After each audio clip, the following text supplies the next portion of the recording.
هادي له وأشهد أن لا إله إلا الله وحده لا شريك له وأشهد أن محمدا عبده ورسوله صلى الله عليه وسلم. أما بعد فإن خير الحديث كتاب الله وخير الهدي هدي محمد صلى الله عليه وسلم وشر الأمور محدثاتها وكل محدثة بدعة وكل بدعة ضلالة وكل ضلالة في النار. يا أيها الذين آمنوا اتقوا الله حق تقاته ولا تموتن إلا وأنتم مسلمون. يا أيها الذين آمنوا اتقوا الله وقولوا قولا سديدا يصلح لكم أعمالكم ويغفر لكم ذنوبكم ومن يطع الله ورسوله فقد فاز فوزا عظيما. يا أيها الناس اتقوا ربكم الذي خلقكم من نفس واحدة وخلق منها زوجها وبث منهما رجالا كثيرا ونساء واتقوا الله الذي تساءلون به والأرحام إن الله كان عليكم رقيبا.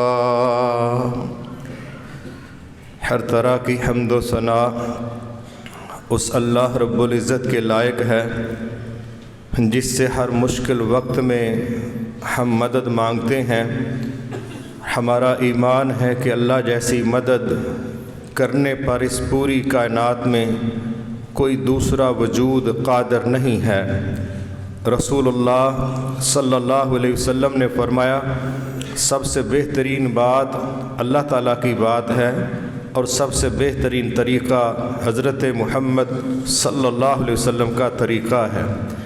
آپ نے فرمایا ہر وہ عمل جو اپنی طرف سے دین اسلام کا حصہ قرار دیا جائے وہ بدعت ہے.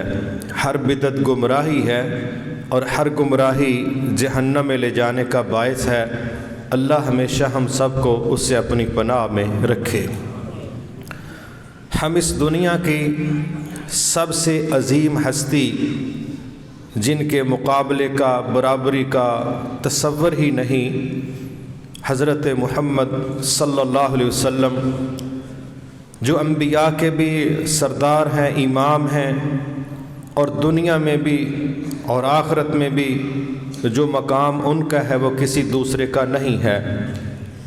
اس ہستی کو ہم سن رہے ہیں، پڑھ رہے ہیں، بیان کر رہے ہیں اس سوچ اور نیت کے ساتھ کہ آپ کو پڑھنا، آپ کو سننا، آپ کو سمجھنا یہ ہمارے ایمان کا حصہ ہے.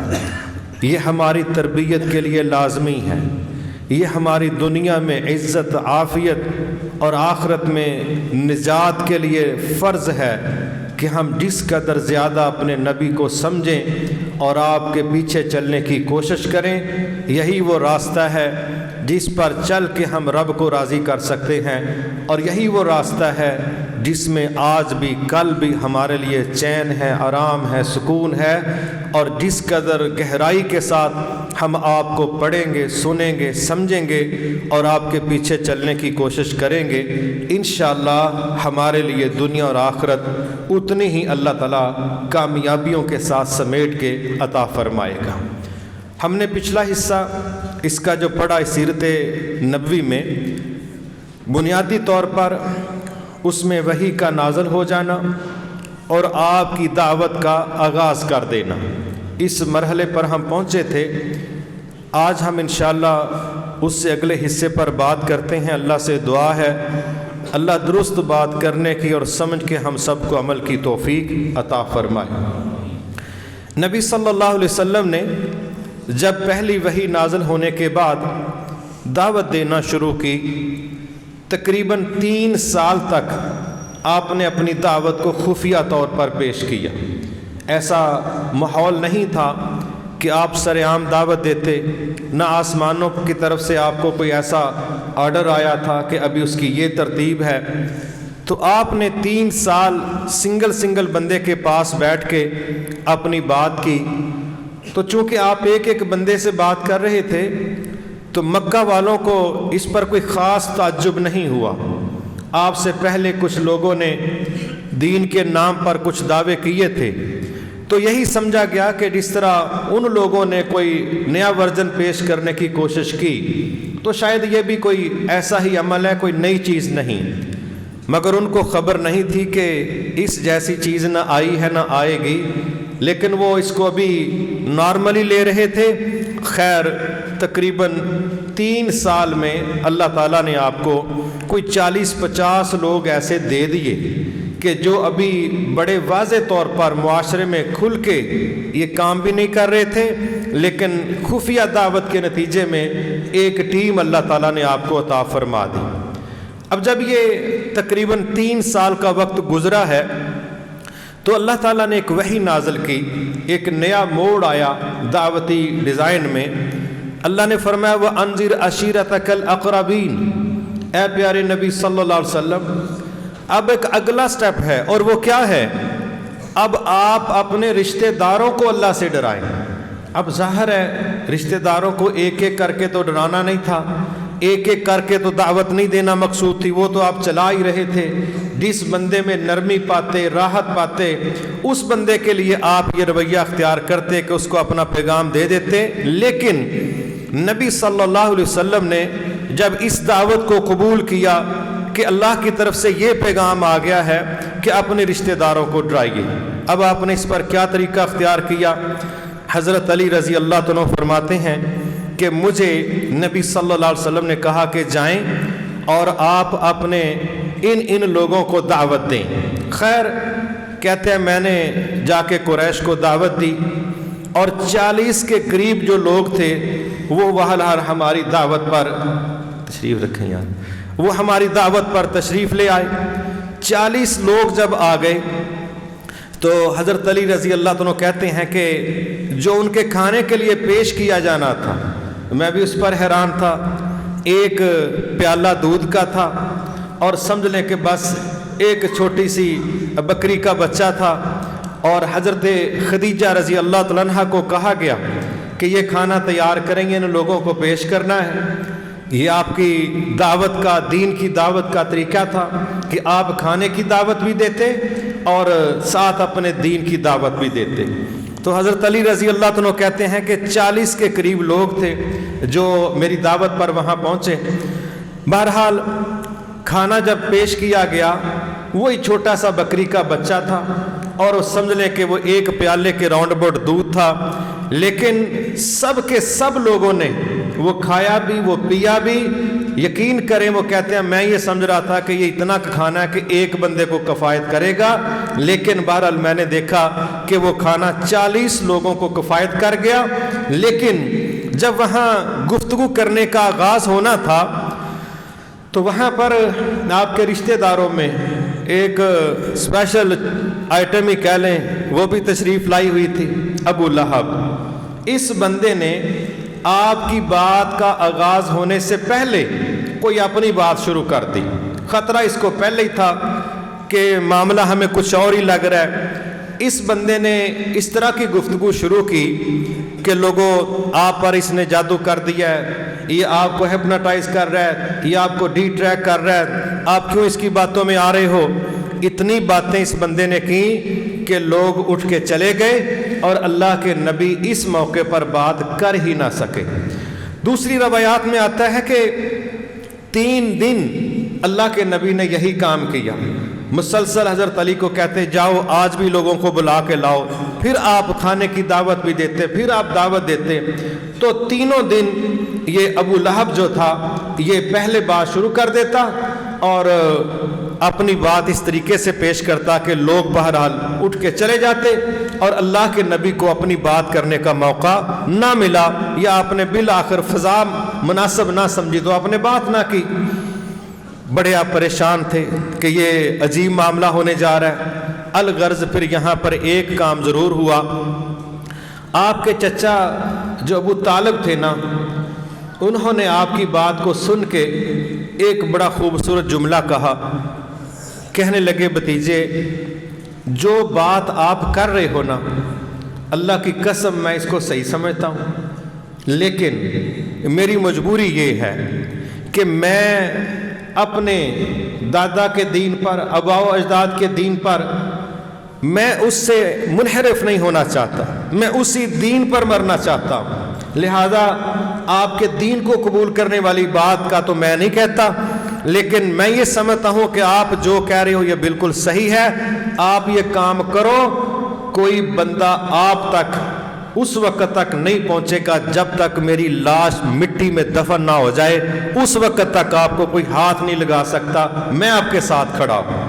یہ جو ان کا حوصلہ تھا، اس سے بہرحال آپ کو بڑی ایک استقامت ملی کہ چلو ٹیم میں سے کوئی بندہ تو مجھے ملا ہے. لیکن ابو لہب نے جو باتیں کی، جو رویہ اختیار کیا، 3 دن مسلسل اس چیز نے آپ کو بڑا ڈسٹرب کیا اور بڑی تکلیف ہوئی اس بات کی. حتیٰ کہ پھر اس کا نتیجہ اگلے مرحلے میں بتاتا ہوں کہ وہ کیا نکلا. کہ نبی صلی اللہ علیہ وسلم نے اپنے رشتہ داروں کو بلا کے جب یہ سارا پیغام پہنچایا اور صاف کہا کہ مجھے اللہ کی طرف سے یہ حکم ہے کہ میں اپنے رشتہ داروں کو اللہ کا یہ پیغام سنا دوں. ایک روایت میں یہ بھی آتا ہے کہ جب یہ آرڈر نازل ہوا، وَأَنذِرْ عَشِيرَتَكَ الْأَقْرَبِينَ، اپنے رشتہ داروں کو اللہ سے ڈرائیں، تو آپ 1 مہینہ گھر سے باہر ہی نہ نکلے، پریشانی میں کہ پتہ نہیں لوگ کیا رویہ اختیار کریں گے، میں اس پیغام کو کس طرح پیش کروں گا، کیونکہ ماحول تو نظر آ رہا تھا بڑا تلخ قسم کا. تو بہرحال آپ کی پھوپھیاں آپ کو ملنے کے لیے آئیں اور انہوں نے پوچھا کہ کیا آپ بیمار تو نہیں ہو گئے، گھر سے باہر ہی نہیں نکل رہے؟ تو آپ نے کہا اللہ کی قسم میں بیمار نہیں ہوا، اصل میں اللہ کی طرف سے مجھے ایک حکم ملا ہے، میں پریشان ہوں کہ اس حکم کو میں لوگوں میں کس طرح پیش کروں. وہ غم مجھے کھائے جا رہا ہے، وہ پریشانی مجھے کھائی جا رہی ہے کہ حکم بھی ملا ہے، کام بھی کرنا ہے، لیکن میرے پاس اس کا کوئی ڈیزائن نظر نہیں آ رہا. تو پھر آپ کی پھوپھیوں نے کہا آپ پریشان نہ ہوں، آپ فلاں فلاں کو بلا لیں. سبحان اللہ. آج اللہ تعالیٰ رحم فرمائے، پھوپھیوں کے متعلق بڑی بڑی کمزور باتیں بھی کی جاتی ہیں جی، یہ جھگڑے پیدا کرتی ہیں، یہ فساد ڈلواتی ہیں، جو جو لوگوں کے منہ میں آتا ہے. لیکن آپ کی پھوپھیاں کمال کی تھیں کہ باقاعدہ آپ کی ایک پھوپھو نے کہا کہ آپ نا فلاں فلاں کو بلانا رشتہ داروں میں سے، لیکن ابو لہب کو نہ بلانا. وہ بھی جانتی تھی کہ وہاں رویہ مناسب نہیں ہے، حالانکہ بہن بھائی ہیں، کہتے ہیں لیکن ابو لہب کو نہ بلانا، باقی فلاں فلاں کو بلا لو اور بات کرو اپنی، اللہ خیر کرے گا. تو وہاں سے بھی آپ کو کچھ ڈھارس ملی. یہ مرحلے گزر رہے تھے تو پھر ایک دن آپ نے کوہ صفا پر کھڑے ہو کے اپنی اس دعوت کو ذرا سرعام پیش کرنے کی کوشش کی اور اس کا رنگ یہ اختیار کیا.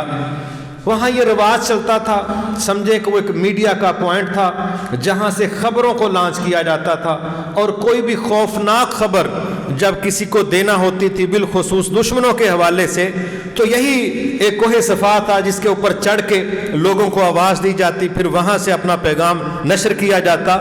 تو نبی صلی اللہ علیہ وسلم نے اس پہاڑی پر چڑھ کے یہ لفظ بولا نا، یا صباحا، یہ الفاظ اس وقت بولے جاتے تھے جب خطرے کے لیے لوگوں کو وارننگ دینے کے لیے انوائٹ کیا جاتا تھا کہ کوئی خطرناک مرحلہ درپیش آنے والا ہے، تو لوگوں اس جگہ آؤ اور میری بات سنو.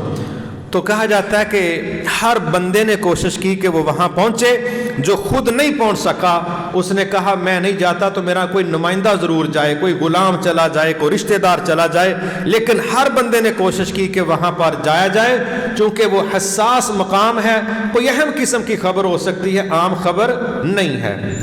اس بنیاد پر جب وہ سارے لوگ جمع ہو گئے، پھر نبی صلی اللہ علیہ وسلم نے ان کے سامنے بات کرنے کا طریقہ بڑا خوبصورت اختیار کیا. آپ نے سب سے پہلے ان لوگوں سے اپنی ذات کے متعلق سرٹیفکیٹ مانگا. آپ نے کہا لوگوں، میں نے تمہارے درمیان 40 سال گزارے، بتاؤ تم نے مجھے کیسا پایا ہے؟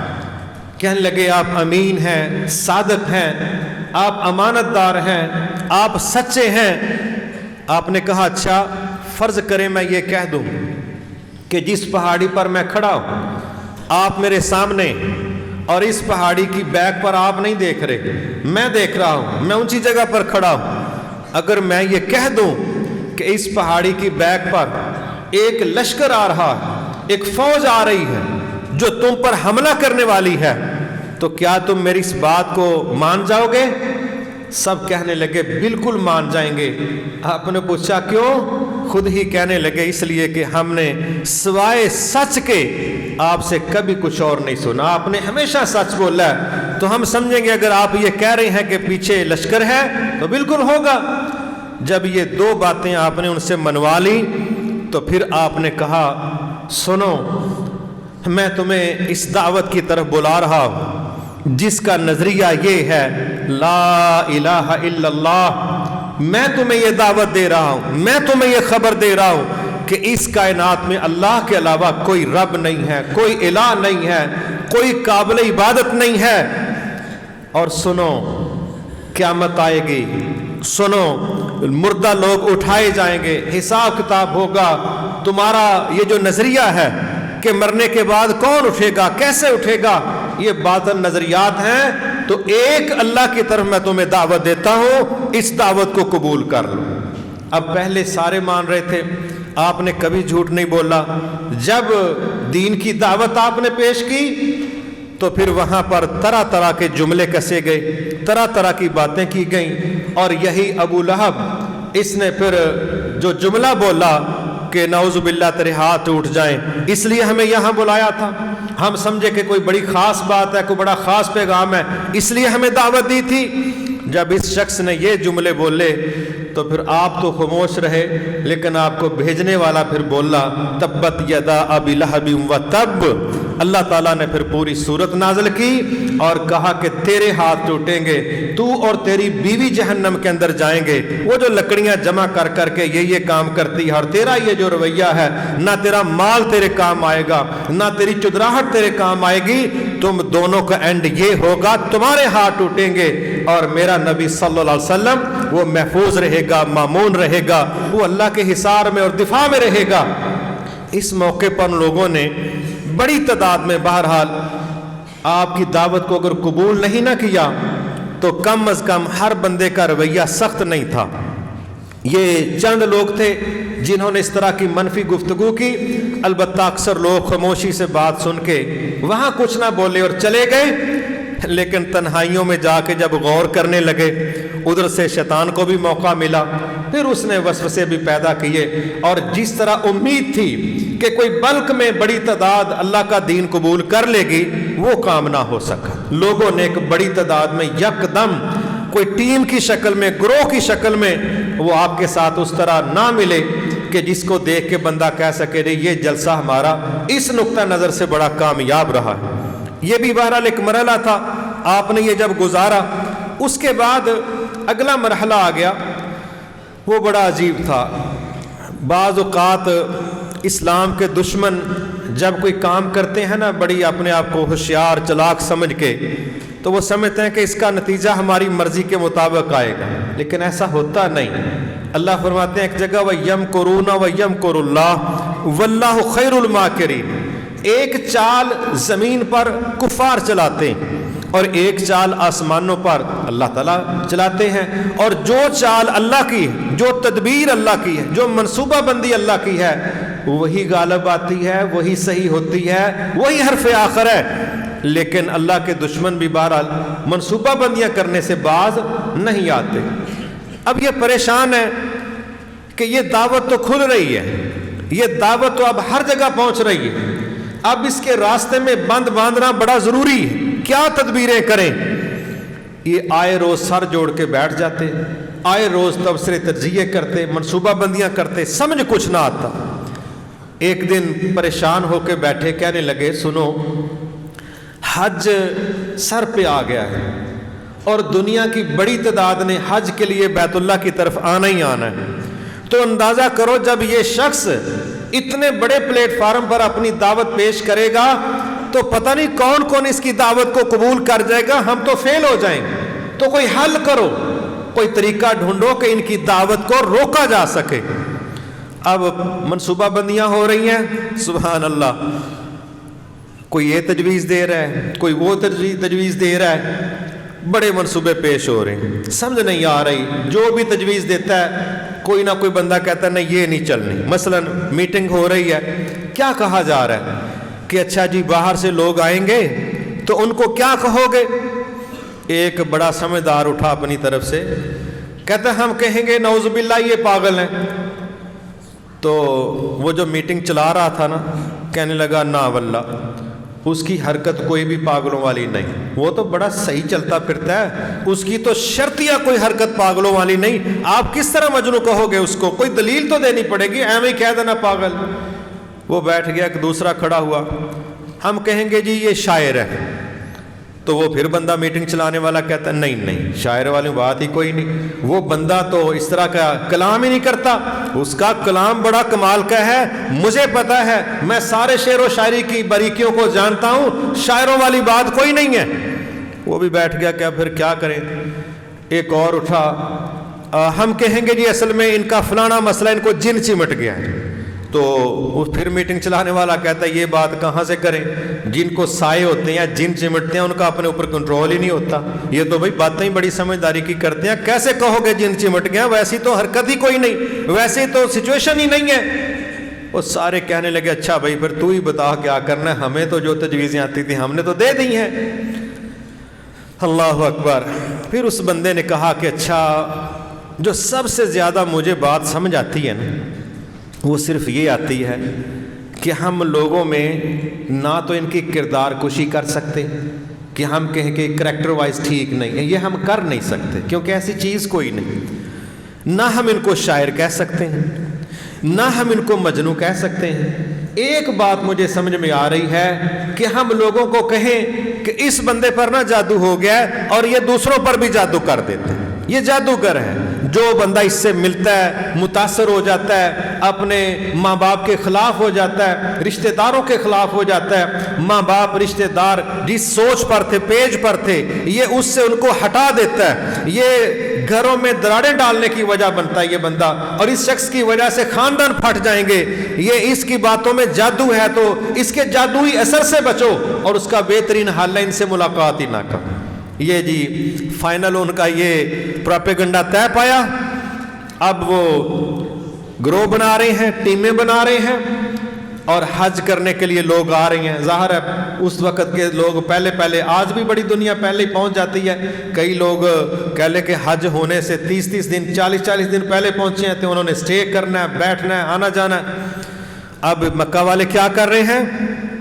راستوں میں بیٹھے ہیں، جس طرف سے کوئی حاجی حج کرنے کے لیے آ رہا ہے ایڈوانس اس کو مل کے ایک اپنی طرف سے بڑی چلاکی کے ساتھ بڑی ہوشیاری کے ساتھ ایڈوانس پلاننگ کر رہے ہیں، اور کیا کہہ رہے ہیں کہ ہم تمہیں خبر دے رہے ہیں مکے کے ہم لوگ ہیں تو یہاں نا نعوذ باللہ ایک جادوگر ہے، اس سے ملنے سے بچنا ورنہ آپ پر ایسا جادو ہوگا آپ اپنے آباء و اجداد کے دین کو بھی چھوڑ دو گے اور اپنے رشتہ داروں کے خلاف بھی ہو جاؤ گے اور تمہارے خاندان پھٹ جائیں گے، تو ہم تمہیں ایڈوانس بتا رہے ہیں اس طرح کا شخص ہے، یہ ان کی شکل و صورت ہے، یہاں وہ آپ کو مل سکتے ہیں، یہ ایڈوانس منصوبہ بندی ہو رہی ہے۔ وہ کام جو سینکڑوں لوگوں نے کر دیا اکیلے بندے نے کہاں کرنا تھا۔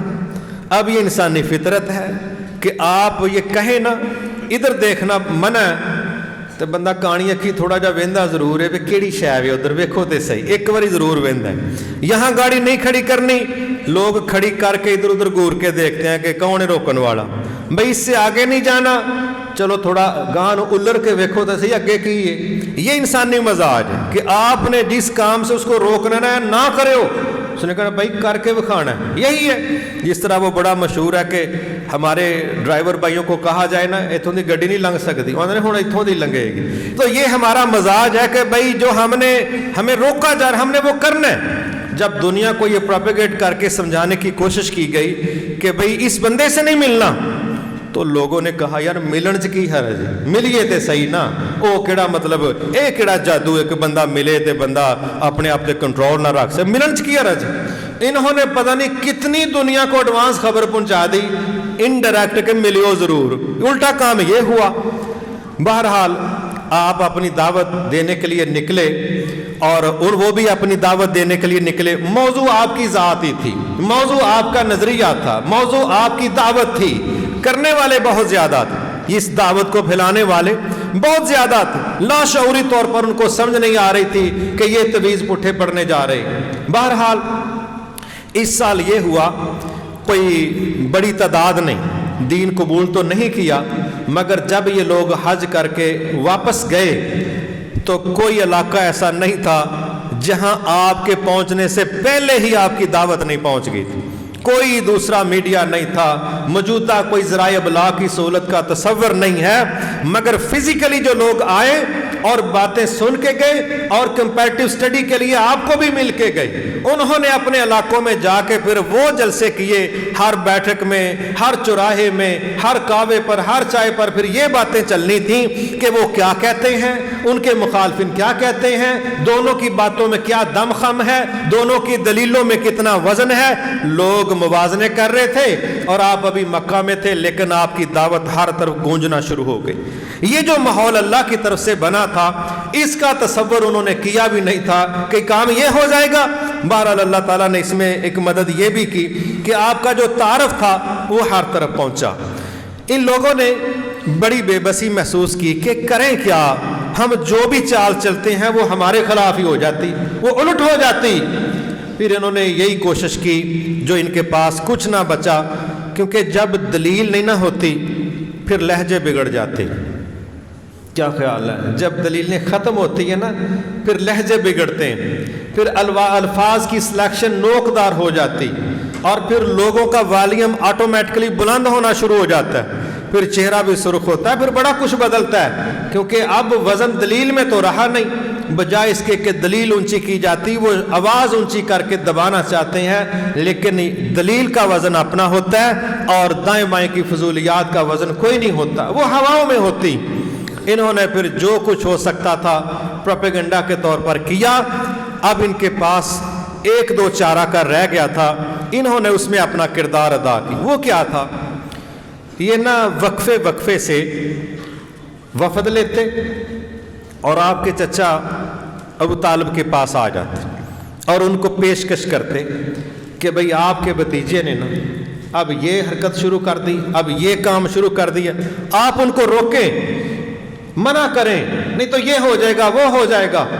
وہ تیسرے دن یہ وفد لے کے آتے اور آپ کے چچا کو یہ ساری کہانی سناتے, لیکن آپ کے چچا بہرحال آپ کے ساتھ کھڑے رہے اور لوگوں کو یہی تاثر دیا کہ تمہارے مطالبے, تمہاری خواہشیں غلط جگہ پر پیش ہو رہی ہیں, جو تم چاہتے ہو یہاں یہ کام ہونے والا نہیں ہے. پھر انہوں نے ایک اور طریقہ اختیار کیا کہ ایسا کرتے ہیں کہ ہم اس ہستی کو انسان ہونے کے ناطے کوئی پیکیجز پیش کرتے ہیں, شاید ان پیکیجز میں سے کسی ایک پیکیج پر یہ سائن کر دیں اور ہماری جان چھوٹ جائے. وہ پھر 25 لوگوں کا ایک وفد بنا اور وہ وفد پھر ابو طالب کے پاس آیا اور نبی صلی اللہ علیہ وسلم بھی اس مجلس میں تشریف فرما تھے. ان لوگوں نے پھر پیکج پیش کرنا شروع کیے. کیا کہنے لگے, جو ان کا سپوکس مین تھا کھڑا ہو گیا, کہتا ہے محمد صلی اللہ علیہ وسلم, ہم کچھ چیزیں آپ کو پیش کرنے آئے ہیں, اگر آپ وہ چیزیں قبول کر لیں تو میرا خیال ہے مسئلہ حل ہو جائے. آپ ایسا کرو, اگر آپ کا دل کرتا ہے کہ بادشاہت کے حوالے سے یہ سارا علاقہ جو ہمارے گرفت میں ہے, جہاں مختلف قبائل ہیں, تو ہم ان سب قبیلوں کو آپ کے انڈر کرتے ہیں, آپ تمام علاقے کی سربراہی سنبھال لیں, ہم آپ کو بادشاہ بنا دیتے ہیں. یہ پہلا پیکج. دوسرا, اگر آپ کو مال چاہیے, پیسوں کا مسئلہ ہے, تو جتنا مال آپ کہتے ہیں ہم آپ کے حوالے کر دیتے ہیں. اور تیسری چیز, اگر آپ کو شادی کرنی, ایک روایت میں آتا ہے کہ پورے عرب کی جس عورت سے کہتے ہو آپ کی شادی کر دیتے ہیں, اور دوسری میں آتا ہے پیشکش کرنے والے نے کہا 10 عورتوں کے ساتھ جو عرب کی سب سے کمال کی عورتیں ہیں، ہم 10 عورتوں کے ساتھ آپ کی شادی کرنے کے لیے تیار ہیں۔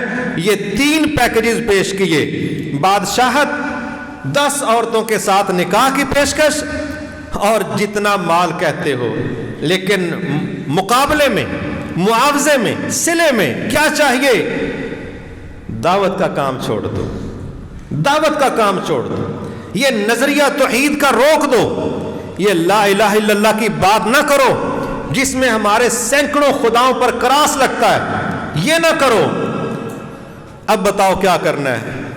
آپ نے پھر وہ بڑے مشہور جملے ہیں، ایک روایت میں 2 چیزوں کا ذکر ہے، ایک میں سنگل، کیونکہ ان کی طرف سے لالچ بھی دیا گیا تھا اور انڈائریکٹ آپ کو دھمکیاں بھی دی جاتی تھیں، اور یہ آپ فیس نہیں کر سکو گے، اور جو سلوک آپ کے ساتھ ہوگا آپ اس کی تاب نہیں لا سکو گے، قبیلہ آپ کا قبیلہ اس کو فیس نہیں کر سکے گا، بہہ جاؤ گے۔ دھمکیاں بھی تھیں، لالچ بھی تھی۔ آپ نے پھر شارٹ لفظوں میں ان کو جواب دیا، کہا چچا بات بڑی سیدھی سی ہے اور بات چھوٹی سی ہے، اگر یہ لوگ میرے ایک ہاتھ پر چاند لا کے رکھ دیں اور دوسرے ہاتھ پر سورج لا کے رکھ دیں، اللہ کی قسم میں تب بھی اپنے مشن سے باز آنے والا نہیں۔ اب چاند استعارہ ہے، خوبصورتی کا، قیمت کا، ٹھنڈک کا، اور سورج استعارہ ہے شدت کا، سختیوں کا، تباہیوں کا۔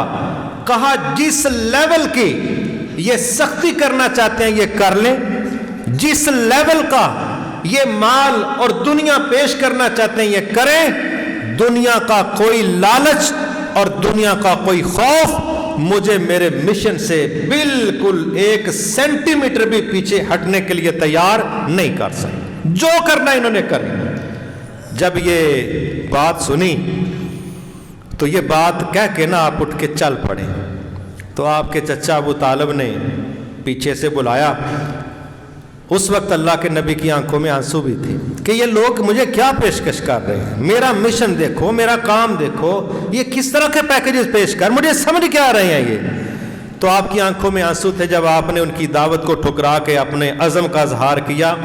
تو پیچھے سے پھر آپ کے چچا نے آواز دی اور بلایا، اور پھر عربی شعروں میں تسلیاں دیں کہ پریشان نہ ہوں، جو آپ کا دل کرتے آپ کریں۔ وہ آتے ہیں، میں ان کی بات سن لیتا ہوں، میں ان کے ساتھ نہیں ہوں، میرے بھتیجے میں تیرے ساتھ ہوں، جو کرنا کرو۔ اب یہ مرحلے اتار چڑھاؤ، کبھی امید لگتی ہے، کبھی 90 کے زاویے سے نیچے گرتے ہیں، کبھی یہ خوشی ملتی ہے ساتھ یہ غم ملتا ہے، زندگی اس طرح چل رہی ہے۔ یہ حالات کچھ چیزیں ہماری تربیت کا حصہ بناتے۔ ایک اگلا مرحلہ ہے، میں اس پر اللہ نے چاہا تو اگلے مرحلے پر بات کروں گا، اگلے خطبہ جمعہ میں اللہ نے موقع دیا تھا، لیکن یہاں میں چند چیزیں ضرور رکھنا چاہتا ہوں، کیونکہ اگر سیرت سے ہم اپنے متعلق کچھ نکات سمجھ نہ پائے تو پھر اللہ نہ کرے کہ یہ محض ایک کہانی رہ جائے۔ ہم چاہتے ہیں کہ ہمارے متعلق اس میں جو چیزیں ہیں اس کی بہرحال ہمیں خبر ہونی چاہیے۔ پہلی چیز جو ہے اس کو سمجھیے، یہ جو اللہ تعالیٰ نے کہا ہے نا وَأَنذِرْ عَشِيرَتَكَ الْأَقْرَبِينَ، اے نبی اپنے رشتہ داروں کو ڈراؤ، اللہ سے ڈراؤ، اللہ کے عذابوں سے ڈراؤ، جنت جہنم بیان کرو، توحید بیان کرو، شرک سے بیزار کرنے کی دعوت دو۔ ہم لوگ جب بھی شادی بیاہ کرتے ہیں کمال کے کارڈ بیویوں سے پاس کرواتے ہیں، زوجہ محترمہ سے پاس کرواتے ہیں کہ ایڈ زین ٹھیک ہے، اے نہیں چاہیے او دوجا لیا ہوں نہ فلانے دا انجدہ بنیا، او نہیں اے کی 15 روپے دا کارڈ، لوگوں نے کہنا ہے کہ لے کے آگے بڑا کھڑو۔ سینکڑوں ہزاروں روپے کے ایک ایک کارڈ وہ بنتا ہے، انویٹیشن کارڈ، کس چیز کا؟ ولیمہ کا، نکاح کا، میرج ہال سب سے اعلیٰ طے کرنا ہے۔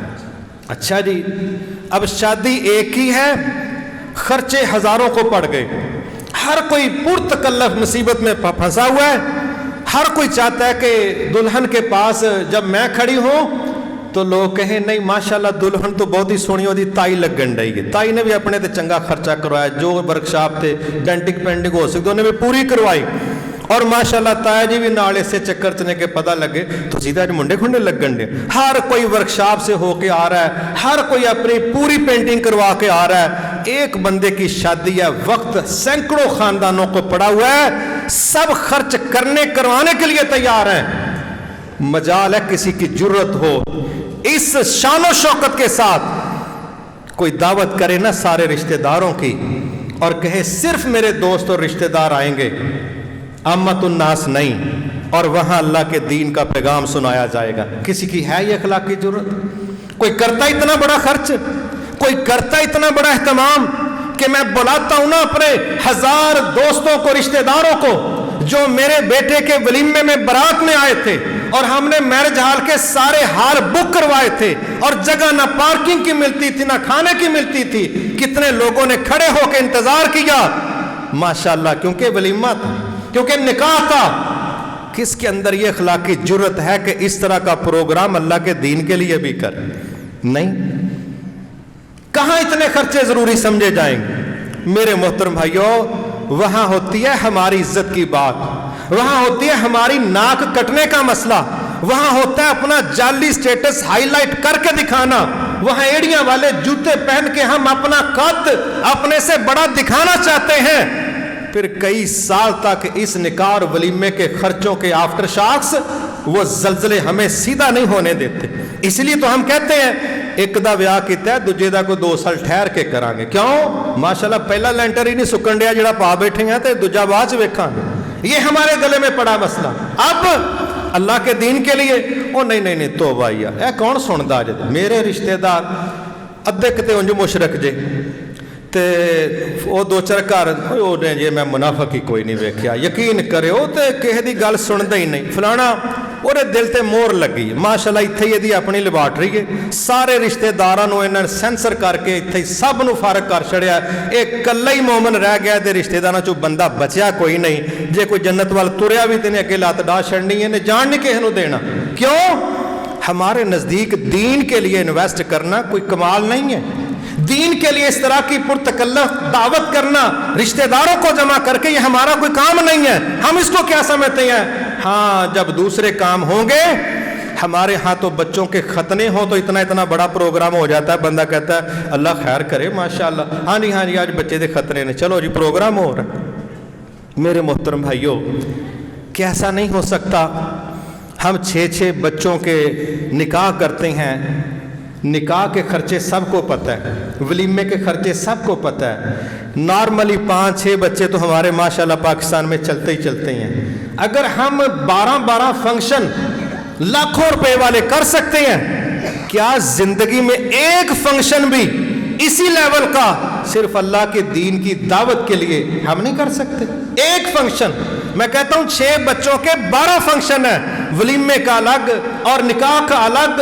اور ماشاءاللہ کئی ہستیاں تو ایسی ہیں وہ کہتے نہیں 1-2 فنکشن نال دل نہیں راجدا. وہ پھر انڈیا والوں پوچھتے ہیں تہاڈی فلماں 'چ کی چلدا ہے؟ وہ آدھے بھائی اتنے تیل بھی چلتا ہے, اتنے مہندی بھی چل رہی ہے, اتنے جناب ہاتھ پیڑے بھی کرنے چلتے ہیں, اتنے گوٹا کناریاں بھی چل رہی ہیں, اتنے کوئی اللہ گلا بھی چل. وہ آدھے اے کوئی 5-7 فنکشن بن جاتے ہیں, چلو اے کرو. بادشاہ سلامت کا ویاہ ہون ڈیا, ہوں 15 دن انہوں کا ویاہ ہی نہیں مکنا. یہ کیا رواج ہے؟ یہ کس طرح کا رخ ہے؟ یہ کہاں کی انویسٹمنٹ ہے؟ یہ کس کا حکم تھا؟ کس طرف ہم چل پڑے؟ اللہ کے لیے آؤ ہم سب یہ تہیہ کریں, کم از کم زندگی میں ایک دفعہ ہم اپنے رشتہ داروں کو جمع کریں اسی لیول پر جس لیول پر بیٹے بیٹی کے نکاح پر جمع کیے تھے, ولیمے پر جمع کی. ایک فنکشن اللہ کی قسم اگر ہم سارے طے کر لیں, جو بڑا سمجھتا ہے نا میں مرا ہوا ہوں معاشی لحاظ سے, وہ بھی ادھار اٹھا کے کہتا ہے جی ساڈا بڑا بھی گھٹو گھٹ ہویا تو 400-500 ہو جانا, 150-200 تے ساڈے گھر دے جی نے, 150-200 گھر دے جی نے. تے گھر دے جیاں نوں ہن کدی زندگی 'چ ایک واری اللہ واسطے بھی اکٹھا کر لیے کی ہو چلے. تو کیا خیال ہے؟ میں امید رکھوں کہ زندگی میں ایک فنکشن اسی طرح محنت کر کے خرچ کر کے اللہ کو راضی کرنے کے لیے میرج ہال میں ہی انشاءاللہ ہم اپنے بڑی تعداد میں دوستوں اور رشتہ داروں کو بلا کے ہم ایک ایک فنکشن زندگی میں کروائیں گے انشاءاللہ. یہ کوشش آپ نے کرنی ہے. سمجھو ایک منڈا اور بھی آنا پہ گیا اور کی اتنی سی بات ہے. ایک چیز یہ. اگلی چیز ہمیں یہ سمجھ آ رہی ہے کہ یہ جو دعوت ہے یہ دنیا کا سب سے قیمتی کام ہے. اس سے بڑھ کے کوئی قیمتی کام نہیں, کیونکہ دعوت اللہ کے تعارف کی ہے, دعوت اللہ کے نبی کی رسالت کی, اور اس کے مقابلے میں اللہ رحم فرمائے ان لوگوں نے بادشاہت پیش کی, آپ نے کہا نہیں چاہیے. لوگوں نے عورتیں پیش کی, کہا نہیں چاہیے. لوگوں نے مال کی پیشکش کی, آپ نے کہا چاہیے ہی نہیں, اس کی حیثیت کوئی نہیں. میرے رب نے میرے لیے جو بادشاہت تیار کی ہے, مقام محمود, جس کا مقابلہ ہی کوئی نہیں, یہ تمہاری کیا بادشاہتیں ہیں. میں شہنشاہ کا نمائندہ ہوں, تم فقیر ہو دنیا کے, میں تو شہنشاہ کا نمائندہ ہوں جو سارے بادشاہوں کا بادشاہت ہے. وہ جس کو چاہتا ہے تخت پر بٹھا دیتا ہے, جس کے نیچے سے چاہتا ہے تخت کھینچ کے تختے پر چڑھا دیتا ہے, وہ جس کو چاہے ذلیل کر دے, جس کو چاہے عزت دے دے. اصل شہنشاہ اللہ کی ذات ہے, میں اس کا نمائندہ ہوں. میرے لیے مقام محمود ہے, مجھے امید ہے اللہ مجھے وہ مقام دے گا, کسی اور کو نہیں دے گا. تمہاری چیزیں کیا حیثیت رکھتی. اور آج اگر ہم اس دعوت کو اسی طرح قیمتی سمجھیں اور اس کے لیے محنت کریں, انشاءاللہ اللہ تعالیٰ کتنے لوگوں کو ہمارے ذریعے اس دین کی ٹیم کا حصہ بنا دے گا, کتنے لوگوں کو اللہ ہمارے لیے صدقہ جاریہ بنا دے گا. اور وہ ایک بڑی خوبصورت مثال دی جاتی. کچھ وقت پہلے, آج بھی کہیں کہیں یہ چلتا ہے دیہاتوں میں, کہ ایک پہرے دار, ایک اس نے ڈانگ سی پکڑی ہوتی ہے اور وہ زمین پر زور سے مار کے کہہ رہا ہوتا ہے جاگ دے رہے ہو. حالانکہ سیدھا سا مطلب ہے, اگر لوگوں نے جاگنا تو پھر اس کا کیا مقصد ہے. ہاں, کوئی جاگے نہ جاگے, یہ تو جاگ رہا ہے, یہ تو جاگ رہا ہے. ہم جب کوشش کریں گے کہ لوگ جاگ جائیں, لوگ بیدار ہو جائیں, غفلتوں کی نیند سے بیدار ہو جائیں, تو کوئی جاگے نہ جاگے, ہم تو جاگتے رہیں گے, جگانے والا تو جاگتا رہے گا. ہماری کوشش ہونی چاہیے کہ دنیا کا کوئی لالچ اور کوئی خوف ہمیں یہ اللہ کے دین کی دعوت دینے سے روکنے کا سبب نہ بنے. ہاں, حکمت تدبیر وہ اپنی جگہ, وہ نبی صلی اللہ علیہ وسلم نے اختیار کی, ساری زندگی انبیاء نے اختیار کی, صحابہ نے کی, مگر مشن روکنا یہ حکمت نہیں ہے. مشن کو چلا کے رکھنا, طریقہ بدل لیں, حکمت کے ساتھ راستہ کوئی اور تلاش کریں, ٹکراؤ سے بچ جائیں, مگر کام نہیں روکنا. کام کا جاری رہنا اس حکمت کے کامیاب ہونے کی دلیل ہے, اور کام بند ہی کر دینا یہ کوئی حکمت نہیں. انشاءاللہ ہم سب کی یہ سوچ ہونی چاہیے کہ ہم سب اللہ کے دین کے نمائندے ہیں. اپنی استطاعت کے مطابق ہم دین کی دعوت کا کام کریں, اور حکمت کے ساتھ اس کو رشتہ داروں میں بھی پیش کریں, اس کو دوستوں میں پیش کریں, اور جہاں جہاں ہم موجود ہیں وہاں ہم اس دین کے سفیر بننے کی کوشش کریں. انشاءاللہ ہمارا رب ہمیں بے یار و مددگار نہیں چھوڑے گا. ہمارا رب ہمیں بہت کچھ عطا کر چکا, عطا کرے گا. کیونکہ جب کوئی کسی کے پاس جاتا ہے, تعارف ایک مسئلہ ہے, تعارف ایک مسئلہ ہے, تو رشتہ داروں کے پاس تو کسی تعارف کی ضرورت ہی نہیں. سب سے پہلے وہ کہیں گے اچھا اندر تو آؤ, بیٹھک میں تو بیٹھو, بتاؤ کھانا پینا کیا ہے, اب بتاؤ کیا کام ہے. یہ جو رکاوٹیں ختم ہوئی ہیں یہ دین کی دعوت پہنچانے کے لیے بڑی بنیادی ضرورتیں. اور اگر ان نون شخص کے پاس یہ پیغام لے کے بندہ جاتا ہے تو وہ دروازے پر ہی کھڑا ہو کے کہتا ہے کس کو ملنا ہے, کیا کام ہے, کس نے بھیجا ہے. او بھئی یہاں دروازے پر کتنی کی ڈیٹیل دیں گے. تو یہ رشتہ داری دروازہ کھول دیتی ہے, حتیٰ کہ ڈرائنگ روم تک لے جاتی ہے, اور وہاں جا کے عزت خدمت پروٹوکول سب ملتا ہے. اس کے بعد آپ 5-10 منٹ میں اپنا پیغام پیش کریں. اللہ تعالیٰ نے آپ کو کہہ لیں کہ 70% تو رکاوٹیں ویسے ہی ختم کر دیں. تو اس رشتہ داری کا, دوستی کا, تعلق کا فائدہ اٹھانا چاہیے. لیکن ہماری ساری دعوت ہوتی ہے باہر, اور اس میں اصل ہماری کمزوریاں ہوتی ہیں. اللہ ہم سب کو معاف کرے, ہماری اصلاح کر دے, اور اللہ تعالیٰ ہم پر رحم فرمائے. یہ بھی میرے بھائیوں اور میری بہنوں ہماری کوشش ہونی چاہیے کہ یہ 2 ٹارگٹ ہمارے لیے بڑے سافٹ ہیں. ایک رشتہ دار اور دوسرا دوست. ہر شخص جب ان دو کمپنیوں میں کام کرے گا یہ ابھی ختم نہیں ہوں گے مگر بعد میں باہر کی دنیا بھی بڑی ہے. دیکھیں نا, اگر ہمارے نارمل 10-15 رشتہ داروں کے گھر ہیں, میں کہتا ہوں جس طرح ہم چلتے نہیں ہیں وہیں آج اس ویکینڈ پر ادھر سیر سپاٹا کرنا ہے, اس ویکینڈ پر ادھر جانا ہے, ہمیں کھانے پینے کے پروگرام, نہ کوئی کام نہ کوئی پروگرام. تو کیا ہے, کیا ایسا نہیں ہو سکتا کہ اس ہفتے ویکینڈ پر ہم کسی کو بلا لیں, اگلے ہفتے ہم کسی کے پاس چلے جائیں, وہ پوچھے کیسے آئے ہو, اس کو ثابت کریں کہ ہم کھانے پینے نہیں آئے, ہم یہاں کوئی تحفے لینے دینے نہیں آئے کہ پتہ چلے کہ مصیبت آ گئی ہے, نہیں, ہم آپ کو اللہ کا دین سنانے آئے. آسان طریقے سے, عزت کے ساتھ, پروٹوکول کے ساتھ آپ ان تک دین کی, توحید کی, سنت کی دعوت پہنچائیں. آپ یہ ایک راؤنڈ مکمل نہیں کریں گے مگر مہینے گزر جائیں گے اور آپ دیکھیں گے کہ اگر 4 بندے آپ کی بات کو قبول نہیں کرتے تو 10 بندے انشاءاللہ قبول بھی کریں, لیکن کوئی پیش تو کریں. یہ حیرت والی بات ہے کہ برائی پیش کرنے والے کوئی جگہ نہیں دیکھتے, ان کو کوئی ہچکچاہٹ نہیں ہے, نہ اپنوں کی, نہ بیگانوں کی, نہ مجلس, نہ سرعام, کچھ بھی نہیں, ہر جگہ. تو میرے بھائی ہم بھی اس کے نمائندے بنیں تاکہ اسلام کے نوکر بڑھ جائیں, اسلام کے ورکر بڑھ جائیں اور اسلام کے نمائندے بڑھ جائیں. جتنی زیادہ بات خیر کی ہوگی اللہ اتنا شر کنٹرول کروائے گا اور اللہ لوگوں کی اصلاح کرے گا, اللہ ہمارے لیے خیر کے دروازے کھولے گا. نبی صلی اللہ علیہ وسلم نے جن چیزوں کو صدقہ قرار دیا ہے ان میں اللہ کے دین کی طرف دعوت دینا بھی صدقہ قرار دیا گیا. صرف کیش تقسیم کرنا صدقہ نہیں ہے, نیکی کی دعوت دینا, برائی سے روکنا یہ بھی صدقہ ہے, اور یہ صدقہ بھی ہمیں بھرپور طریقے سے کرتے رہنا چاہیے. اور اس کے راستے میں جو بھی رکاوٹیں آئیں وہ صبر سے, تحمل سے برداشت کرنی ہے اور کوشش کرنی ہے کہ ہمارا مشن نہ رکنے پائے. ہمارے نبی نے سورج اور چاند کا نام لے کے دنیا کے سامنے یہ اشارہ رکھ دیا ہے کہ بڑی سے بڑی مصیبت اور بڑے سے بڑا لالچ وہ ہمیں اللہ کے دین کی دعوت سے روک نہیں سکتا. ہم کسی نعمت سے محروم ہو جائیں, کسی بھی سہولت سے محروم ہو جائیں, لیکن انشاءاللہ ہم اللہ کے نوکر ہیں اور بنے رہیں گے. اس سوچ پر ہم چلیں گے تو امید ہے کہ ہمارا رب ہمیں انشاءاللہ محروم نہیں کرے گا. جو کام کرتے ہیں اللہ ان کا بھی وقت گزار دیتا ہے, اور جو بیٹھ کے وقت ضائع کرتے ہیں وقت ان کا بھی گزر جاتا ہے. بہت بہتر ہے اس زندگی کو اللہ کے دین کی دعوت کے لیے خرچ کیجئے. یہ وہ انویسٹمنٹ ہے جس کا نعم البدل اتنا کمال کا ملے گا کہ اس کو لفظوں میں بیان نہیں کیا جا سکتا. وما توفیقی الا باللہ العلی العظیم.